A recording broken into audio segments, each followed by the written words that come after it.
Simon's got one right over here tonight. I may do that. Let's go. What are we Well, doing? let's see. I got to see what Lee's doing, but it's a possibility. She's not home yet from work. I think she stopped to see her boyfriend. It's going. Well, who can blame her? I think that's where Julie is. Hey, so IU last night. This was. Uh, can IU win a pretty game? Can IU play a pretty game? That's a really good question. You know, when you play inside out, which they're doing, and they're doing it well. We always think of pretty or whatever you want to boo booey going off and making threes or whatever. Probably not. They don't have, they're a little bit of they're a little bit with the passing. They don't really have, but if I thought they were very pretty. Let me back up. I thought they played a pretty 15 minutes against Michigan State. Yep. I thought they did, and then I don't know if reality set in or Xavier Johnson set in. I don't know, but I did think for 15 minutes, about as good as I've seen them play. So I'm going to say yes, they can play a pretty half. Again, was it last night? Was it Indiana's defense that kind of asserted themselves against Penn State, or was Penn State just awful offensively? Penn State wasn't great, but I got to give Gabe Cupps a ton of credit, man. Yeah. That kid got in the stands and did a hell of a job for a while against that Walker kid, and then Walker got loose against a couple other guys, including him. That was in the Michigan State game. But I thought Gabe Cupps, big step, call it big step. You keep your feet spread. And if a guy is driving to your left, his right, you move with your left foot first. You big step to create your shoulders staying square and your body moving. And he was really good at that. I thought he was terrific. I think Leal has added a help side dimension that none of these other guys do. Leal is always in help side. He is really good. He looks over and he sees what the play is. He's like their coach on the floor, and he is great. And he was great last night. Why is that so undervalued as people recruit guys or decide who should be in a rotation? That ability to understand what's going on, realize how the game works, and play it correctly? That's a great question. That is something that can be taught, and I don't think it's very well taught at Indiana. And I do think your better teams, like I think Wisconsin teaches the hell out of it. I do. Your better teams, they teach it. Like I saw yesterday, I forget what the game was. Maybe it was Penn State. Maybe it was Indiana game. I've watched so many games, but the easiest steal in basketball is the ball is on the left wing. You are guarding a guy on the right wing. So you're two or more passes away. The ball is entered from the left wing into the post. If you are paying attention at all as a defender, that's the easiest steal in basketball. You're two passes away, but you're already in the lane. You're already get over there. And somebody did it last night really, really well because there was a lob. I've watched so much basketball, my head spins. But Leo really understands that. He's not afraid. One of the things that guys get scared of, Kent, my guy's going to score. I can't leave my guy. If I leave my guy scores, I got a problem. So everybody wants to hug their guy. Well, you got to let your guy go and have your body in help side, but your brain is ready to move back to your guy. Right. And that's very difficult for a lot of guys. And I would bet you money this conversation right here confuses everybody on Indiana University basketball. Well, in by being two passes away, you have nothing to lose. So Well, you can see where the ball's going, respond to where the ball is. As long as you feel like you can get back to your guy and you know where your guy is, you're playing with the house's money. you got to have call it having your head on a swivel because your guy's not going to stand there. He may cut in front of you, he may cut to the top, and you got to move along a help line up and down. You don't go back to your guy and then try to move with him. You stay and you have a confidence that I'm doing it. Now, the one thing that makes it a little bit difficult for a guy like Leo or a guy that's not overly quick is many times coaches will put a good driver that's being guarded by a slower guy opposite, and you say drive the recovery. which means recovery is ball goes skip pass. Now, me as the help defender, I'm recovering to my man. And if you're not disciplined, if you don't short and choppy, high, all that stuff, low ass, then the quicker guy has an advantage. You always, on offense, you always want to drive against movement. You don't want to drive against a set. Right. So driving, help, recover, get a guy in the lane, get him out, let him. It's hard for a slower guy because he knows in his mind, man, I'm going a long way and I got to keep this guy in front. But Leo's terrific at it. Cupps is terrific at it. You got the two big guys in there that are kind of playing center field. I think Ware is always in position. He's basically the Edie of Indiana. He makes people spin out of there. He makes people make business decisions to not get their shots blocked, things like that. And he's been terrific, man. He was really good last night defensively. He's the key. People are looking at like Xavier Johnson coming back from injury and saying that coincided with Indiana beginning to win. And while that's factually true, it's also factually true that where some kind of switch flipped and all of a sudden he started playing his ass off and started playing hard, right? 100%. And you know what? They've always gone to him. And last night, he didn't let a bad start offensively get to him. Sometimes guys, I missed a couple shots, and Ware was coming off a really good game. But last he didn't get off to a great start, but he didn't let it bother him. And that's maturity. People always talk about maturity. Well, I'll give you two things in basketball. There's a lot, don't get me wrong. But what we just talked about, being in the right spot defensively, regardless of where your man is, that takes a little bit of maturity. And then being able to handle not a good start. So many guys, well, I got to get off to a good start. Do you really? I mean, how about you just play the game and, it'll come. And Ware did that last night. I thought he was very, very good. I thought he was very defensively terrific, offensively, looked like he was engaged, talked, that kind of thing. And he's been that way in this streak. And there isn't a better big guy outside of Edie, maybe in the country, than him when he's playing that way. I thought it was interesting that the Big Ten media voted unanimously that Edie was the first teamer, and then they voted unanimously that Ware was the second team. You like never see a second team guy voted unanimously, right, but he was, and that's how dominant those two cats are. Yeah, and I think Edie's the defensive player of the year in the league. I do. I don't know whether I didn't see who was or wasn't, but I saw the team and he's on it. I just know this, man. When guys go in there, see, people think shot blocking is just I'm big. Shot blocking is a real skill. Like when I coached AAU, I had two kids. One went to Michigan, Mark Donnell, and one went to Illinois, Maverick Morgan. Mark Donnell they could both jump about the same but Maverick Morgan really understood blocking shots. Mark didn't. There's a skill to it. It's like almost everything else. And I tell you this, you don't really see Ware now. He did earlier, but now you don't really see Ware going for the second fake. Like first fake, he stays down. It's the second fake that usually gets you. And I'll tell you this, he keeps his hands above his elbows. And that dude doesn't get tricked very often. And again, I go back to the word maturity. Pretty mature for him to figure that whole deal out. Actually, very mature for him. And it seems like he's figured out that you don't need to spike it like it's a volleyball all of a sudden, which he was doing early this season. Now he's hitting it, but he's keeping the ball in place so Indiana can go get it and turn it into points on the other end. That's exactly right. And, that's a Bill Russell thing going back. He'll block one if it's on the side. He'll just swat it out of bounds, but that's fine. But the key is, Ken, he's always there. When you come and you help late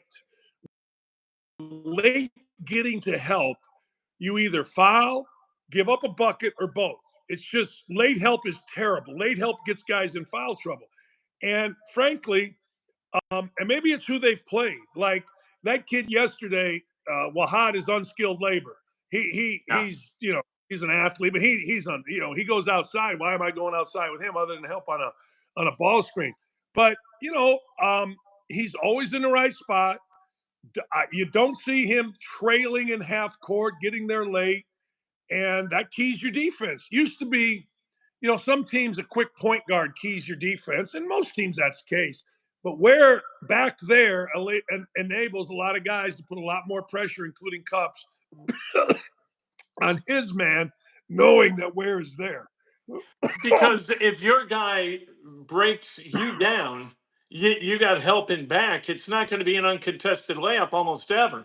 But you got to be really careful when Ware is out of the game. If he cycles out for 5 minutes, you've got to have a different mindset defensively.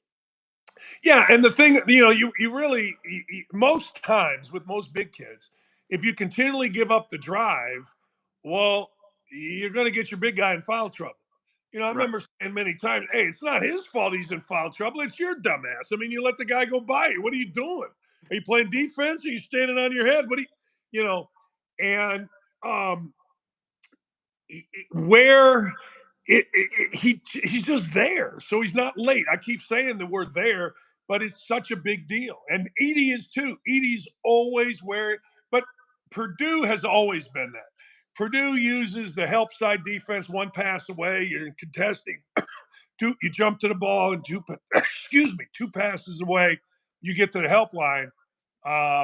So, Indiana's really good at that, and good for them. And I'll tell you what else Indiana's pretty good at. That was a hell of an inbound, or that was a hell of a jump ball play. Yep. What the Wasn't hell? it? Yeah, that's a hell of a deal. Good for If Woody. you can steal two, hey, how big were those 2 points? I know they were 3 seconds into the game, but at the end of the game, you win 61-59. Those 2 points counted. That's right. That's exactly right. And people forget, and they look at the end game. Well, you know what? Those points matter. They do. They just do. Let me ask you something. Yeah. Juwan Howard out. No, hold on. Indiana tonight. I bet a lot of money yesterday that Indiana was going to win. I'm not as confident tonight, but I got to tell you, Kent, there is no universe. There is none on any planet in the solar system where Nebraska basketball beats Indiana at home, away, and neutral.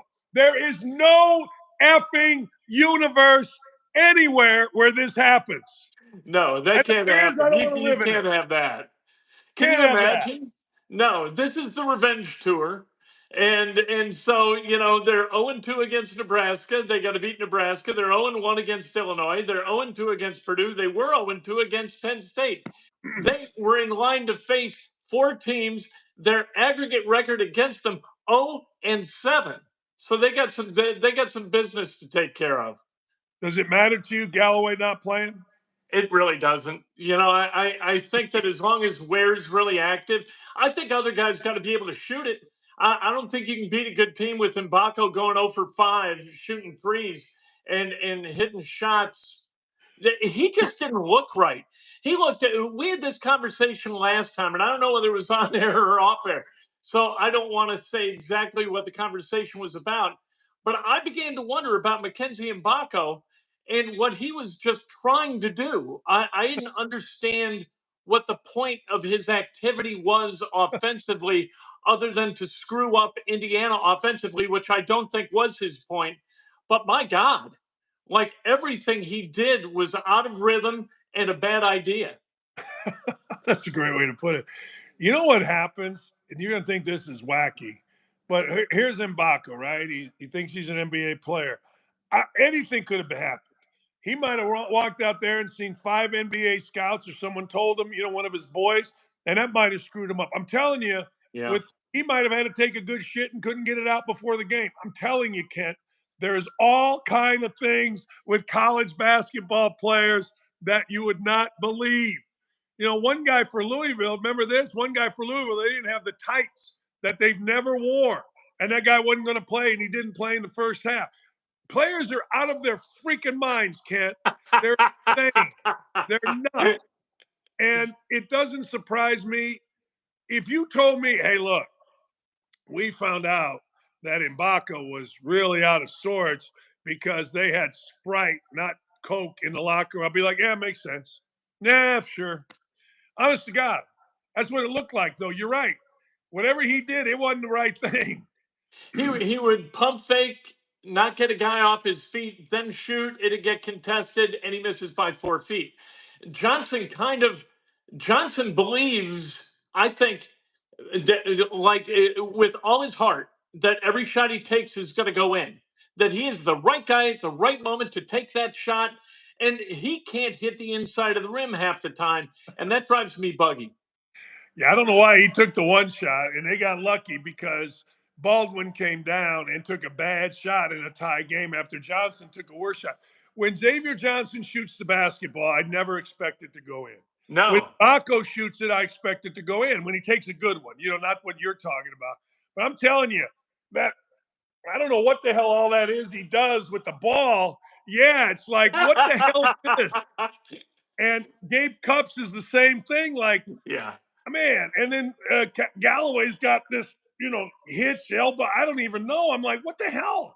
Your dad's coaches. Let's go. What are we doing? But nobody's worse than Johnson, man. Hey, if I would have brought, I think about this all the time, stuff like this. If I would have brought to Coach Snyder, one of my assistants would have brought me Johnson and said, no, really, this guy's really good. I've been like, we had one though in Chris Reynolds. Chris Reynolds, the hardest playing kid ever, worked like crazy on his jump shot, couldn't make anything. So I guess maybe we did have one, but man, I'm telling you, that freaking jumper out of Johnson, when it goes in, I'm like, whoa, all right. It's like finding $100 bill on the street. You don't want to rely upon that to feed your family, but it's nice to, hey, it's $100. Yes. It's like, no kidding. Good for you, man. You're on the bench. Do you hit your assistant in the leg and go, hey, look at that? we win by 2. He's MVP. Yeah, he is. Yeah.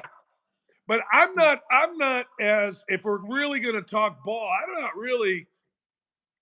I'm not overly confident like I was yesterday. My daughter was sitting over here and she went to IU and she's home and she's like, Dad, I'm really tired. I go, you can go to sleep. Indiana's going to win. She goes, they're down 4. I go, yeah, no, they're going to win this game. This game. So she's like, no, I'm going to watch. I go, all right, Dad, I'm tired. I said, get your ass to bed. She goes to bed. I get a text. Indiana won, didn't I? I go, yeah, your dad's a genius. Leave me alone. But I'm not as confident about tonight. I think Nebraska is really good every area. Like, I think they defend hard. I think in transition, they're good. Transition defense, they always put 2 guys back. And you know what? I also think that they have a killer. We talked about it when I think we did a show before they play him. And regardless, I'm going to say it. That Asian kid, I can never say his name. He's a killer, man. He's death. He's a killer against Indiana. He's averaged 24 against Indiana. Over the course of the season, he averages 14. I know. And he's not afraid late. Like, yeah. And it's one thing, like Johnson isn't afraid late either. But, hey, come on. Don't shoot it. This should kid, be. Yeah. Can we make him afraid? Yeah. But this kid, man, he scares me tonight. And that defense scares me too. Because they don't make many mistakes. And I'll tell you one other thing. The only guy, and Woodson is the other guy. There's 2 guys that in the Big Ten that, and I'm sure I'm wrong. I'm sure Matt does it too. I don't know, because Matt, they're really good. But the 2 guys that really understand matchups are NBA guys, Woodson and Hoiberg. I would assume that tonight you're going to see a lot of Mgbako have to guard the drive. I've watched so many guys, even Izzo, try to play against Galloway and try to play against Cupps, and it's really hard. It's really easy against Leal. It's really on the ball, not off the ball. He's good off the ball. But on the ball, it's really easy against Mgbako. If you make a second dribble against Mgbako, I would tell my guys, look, first dribble, he's going to be with you. Second dribble, he's going to open up his hips and you just go to the rim. And then you got to make a decision what to do. So I'm curious tonight how many times they're going to put Mgbako on a switch and immediately take off and drive and make the defense rotate and scramble out of it. That's something to watch. The Renew and his predisposition toward fouling is and last night there were fouls called that weren't fouls. There were non-fouls that were called fouls. Like the officiating, you've got to. You've got to play like the officiating. You need to save a foul or a couple of fouls in order to stay on the floor, right? Because you can't trust the officials to call it correctly. I thought it was really bad. Yeah. I did. I thought for a while Penn State was getting a bad whistle. And then I thought, well, it's just a bad whistle. You know what I mean? It's like, well, this just, this just ain't great. And then I watched Edie today, and I'm like, look, I don't know what the hell you do with Edie. I've come to a conclusion on Edie. You ready? Yeah. I think that if I had disposable big guys, which Michigan State did, I think I would not extend my arm. I would not punch, but I would hit Edie so hard. I would tell my guy, just hit him with your chest or your arm in here because he just lumbers and hits you really hard. Yeah. I would make him have to make a decision how often he wants to. It's called doing your work early, which means you meet a big guy at the free throw line or outside to the top of the key. You don't try to bump a big guy when he's inside the free throw line because he's going to kill you. So you do it early. You meet him at the free throw line. You meet him at the elbow. And I would hit him. My initial shot would be, I think in karate they tell you, boom. I would hit him so freaking hard 3 straight times and then let him make a decision. And it not cheap because he's hitting me. I would go into him. I would not take a blow. I would deliver a blow. And if I get a foul, hey, look, tough. Don't extend. Don't punt. None of that. But he comes in. I'm going to hit him so freaking hard because he just does whatever the hell he wants and gets wherever he wants. And then you got to figure it out. And that's not right. I was talking to a defensive tackle who played in the NFL for a long time, and we were talking about Maurice Jones-Drew. And I said, what makes him so good? What makes him so good late, like latter half of the third quarter, fourth quarter? He said, I'll tell you, because he seeks out contact and he's putting his shoulder pads into the kidneys of the defensive tackles. And right around the 5-minute mark of the third quarter, they're saying, the hell with this. I don't want to deal with this guy anymore. So they're holding their block. They're holding the offensive liner. They don't want to get hit anymore. Right. You've got to assert yourself and you've got to establish yourself as a tough guy, or you're going to get dominated all night long, right? Well, Kent, you and I, we both watched Walter Payton, and Walter, that's what he did. You can't do it as Andrew Luck. You can't do it as Anthony Richardson, but you sure the hell can do it. You absolutely can do it as a running back or as a defender on the post. Because if you don't, he hits you hard. See, people think, well, you know what? He didn't hit him that hard. Hold on here a second. Yeah. Like the guy's 7 whatever, 260 pounds, and been lifting weights for 3 years. You know what I mean? And he's angry. Yeah, I don't give a damn. That hurts. It's like, screw this. That shit hurts. And I want to see. That's why I want to see Sunday. I want to see Ware and Edie to see where Ware is. Yeah. And where Edie is against a guy like Ware. I think it's an interesting matchup. I think it's a great matchup. I think it would be the best big guy matchup in the country. Like, I don't think you could, and I don't care, I don't even know who the second team All-American would be. I have no idea. But I know this, nobody statistically, ever since I got on him about his tattoos, nobody statistically has done even close to what Edie and, of course, what Ware have done. And it would be awesome. Now, you got to get through to get there, all that kind of stuff. Right. Let me ask you a question about Purdue. The entire Purdue world panicked today when we had Braden Smith go down. And I saw it. I'm like, wait a second. Ooh, that ain't good. That looked like a knee to me. That looked like Alan Henderson. Your thought on, man, I know we want to play, but I got to be very careful here with the minutes I play my good guys. Because let's be honest, Purdue season starts next week, period. Man, does that send a message to your roster that you're really worried about this shit? Like, no. Way disproportionately worried about it. That it reminds me of Bill Polian back in 2009, right? Where, hey, Peyton, go sit that. It reminds me of that a little bit. Yeah, I don't disagree. I don't. Go play basketball, have fun, relax. Let's go. That's my thought. My thought is, I wouldn't do it. But I do know this, and I think I've told you this before. Billy Donovan told me the most important thing he did in '07 on the back-to-back was limit in practice how much Green, who's a point guard, Brewer, who was a forward, Horford, and Joakim Noah played against other people. Meaning it was like 7 minutes a day is all Joakim Noah and Horford played against other people because he was not getting them hurt. He didn't give a shit about the mentality of it. He wanted those guys on the court, period.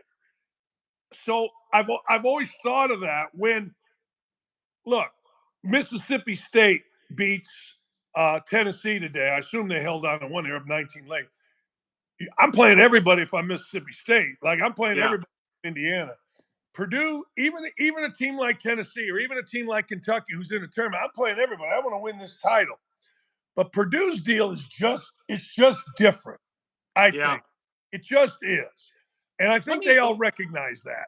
Let me ask you about practices a little bit. Both of our kids, Andrew wound up a scholarship player. My son was a walk-on for 4 years.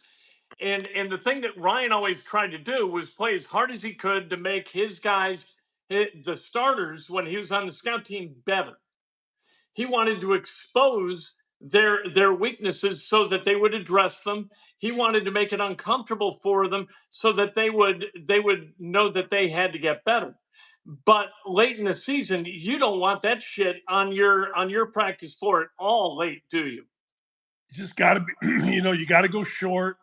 Like I always tell people think Bobby Knight, he beat your ass. No, he didn't. We went 20 minutes. Whether it was Calbert Cheney's team, Randy Whitman's team, went 20 to 30 minutes at the end of the season. Dang it. That's it. That's all we went. So he was trying in his own way to minimize and keep you energized. But no, you don't. Like you don't want, what's the right way to put this? You don't want to put any of your guys in jeopardy. I remember telling Alford one time, I go, I'm not playing, but you ain't touching the ball today. Like, you're not getting a bucket here when we go scrimmage. And it was late in the year. And he's like, yeah. I go, no, you're not touching it. So I'm like a maniac, right? And he doesn't get a bucket. He doesn't get shit. And I'm like, I told you. He goes, why'd you do that? I go, well, I was bored. I go, Mike's not going to play me. So I'm going to make your life miserable today. Like he was I might have been my junior. He was a friend. And it was at the end of the year. And then I remember he said something to me after, like, remember that practice where he goes,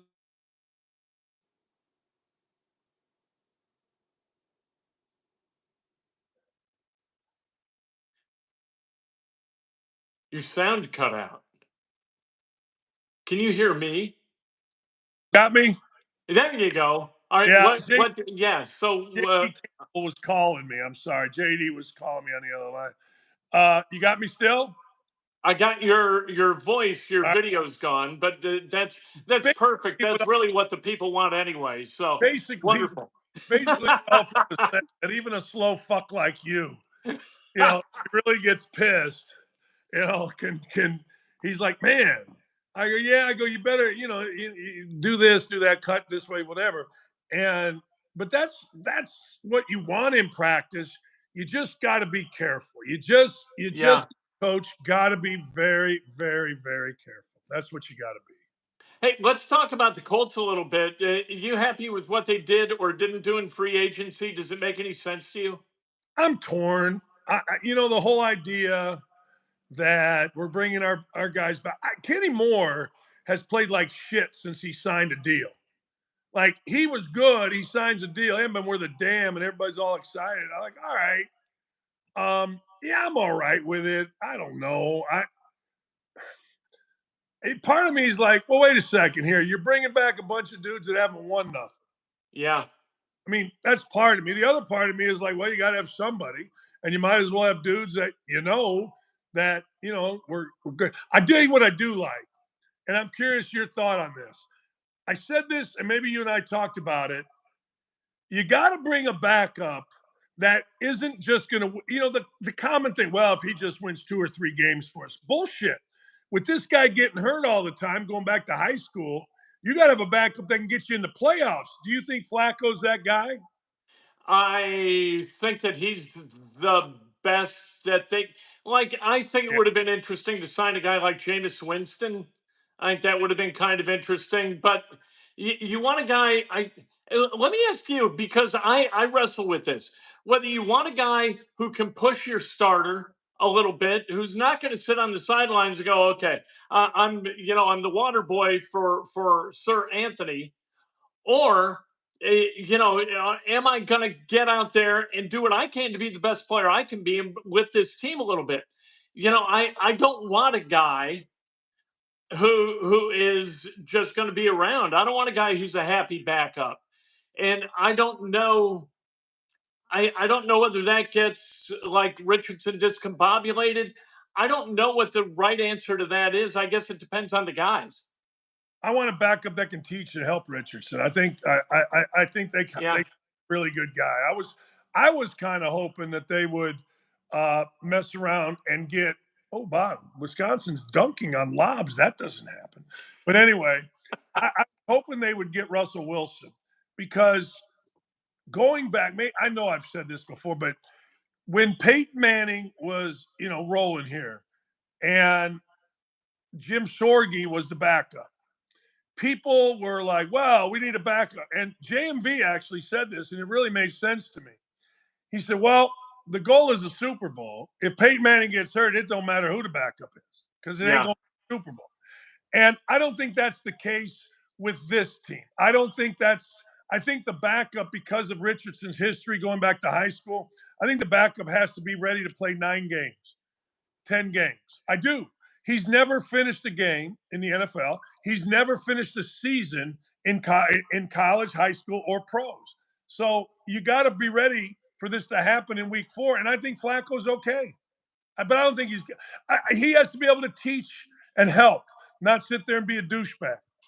It's, Richardson's a guy, as we talked to him, like when after he got the surgery and he was available to the media, have you learned? What do you mean learned? Well, that running and creating contact is probably not the best way to stay on the field.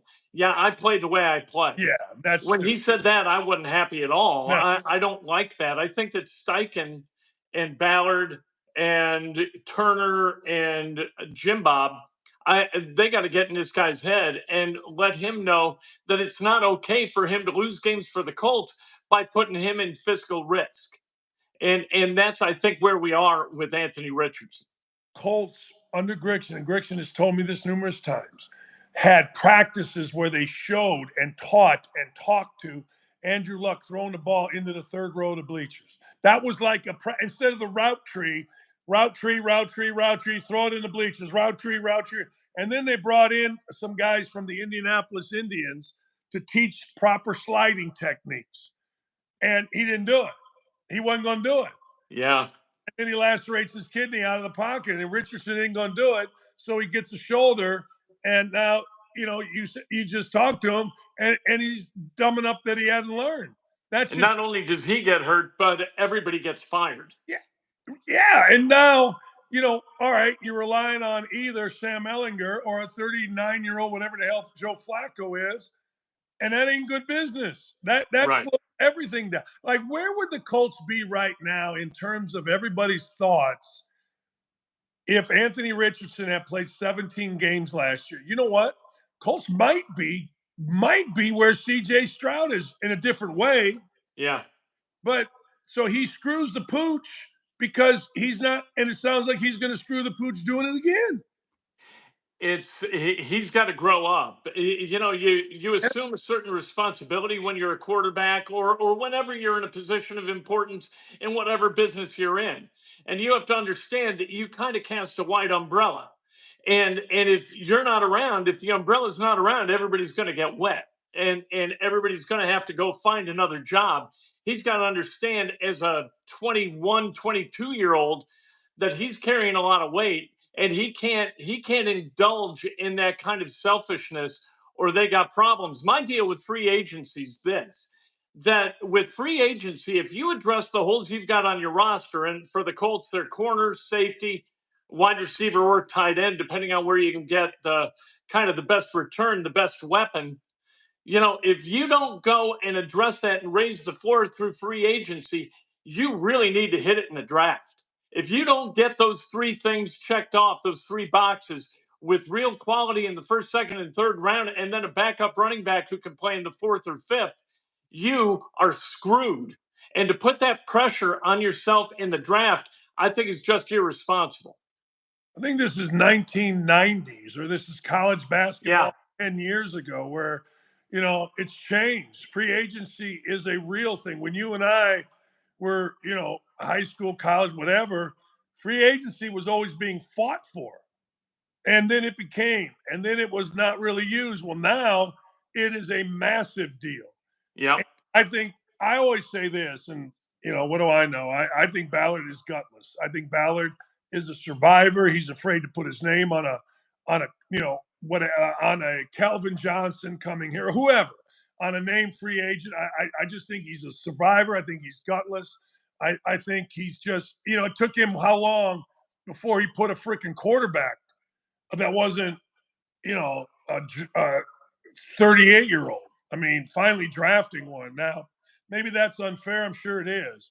But I tell you this, there's a saying in coaching, if you're not getting better, somebody else in your league is. Yeah.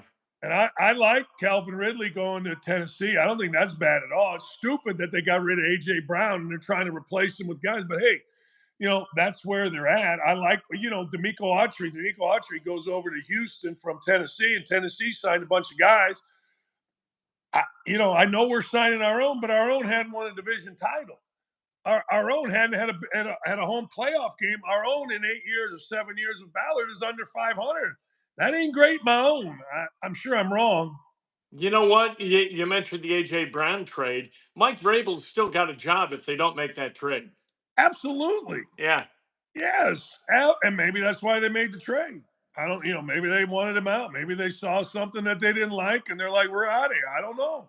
I don't know if people are either that nefarious or that smart. I think the NFL is so, other than what the Chiefs have done and maybe what the 49ers have done, but, the NFL is designed for everybody to be right here.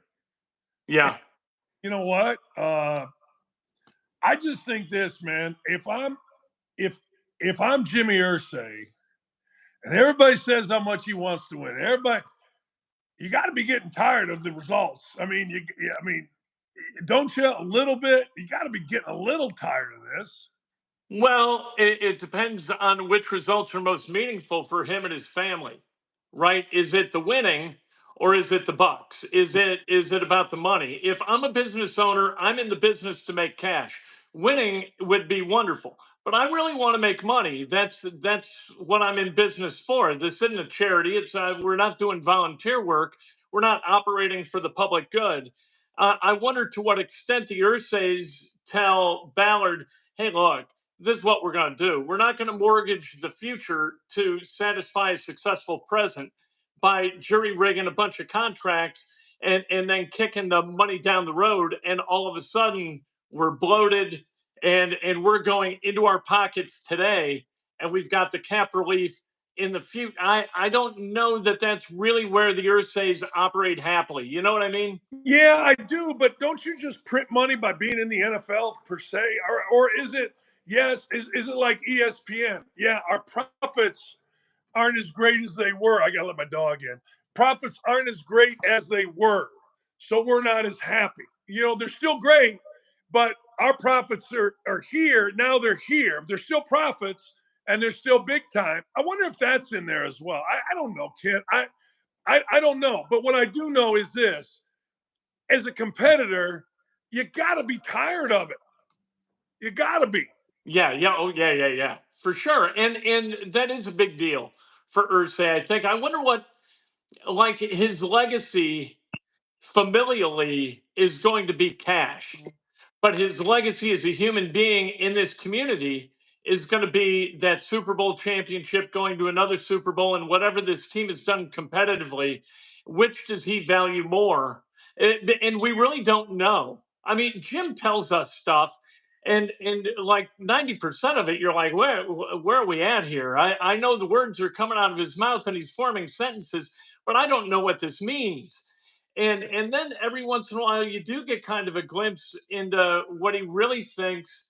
But I'm really kind of vexed by him entirely. And the same thing with Jerry Jones and the Cowboys.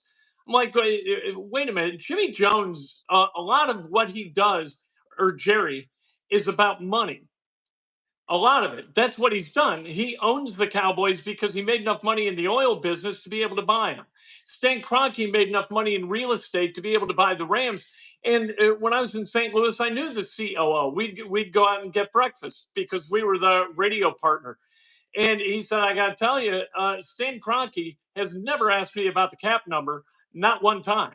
But every single call I'm on with him, he asks me about net revenue, and I better have a good report for him. Now, Yeah. that's Kroenke, and that's not Irsay, but I'll bet there are a lot of these guys that are all about the Benjamins and wins. Look at the Bears. You think the Kent, I Bears love you. give a rat's I love ass if you. they win football games? Hey, I love you. This is a great rant, but I got to go to the bathroom. I got to end it. I'm gonna. I gotta go. And it's a All great right. rant. I loved it. But if I don't go to the bathroom, there's going to be a real problem right here. Well, then the show's over. See ya. See There ya. goes Dan. Dan's off to take care of real business. And that's the deal with priorities. That's the whole thing. You got to have priorities. Now, Dan could have been sitting there and done his business in the peace and quiet of the house, but he doesn't want to have to clean things up later. So he moves on. The show is important, but it's not nearly as important as the consequence of the activity that was about to transpire. Go Hoosiers, let's go. Let's beat the living hell out of Nebraska, then beat the living hell out of Illinois, and then beat the living hell out of Purdue. Can we do that? Can we do that, please?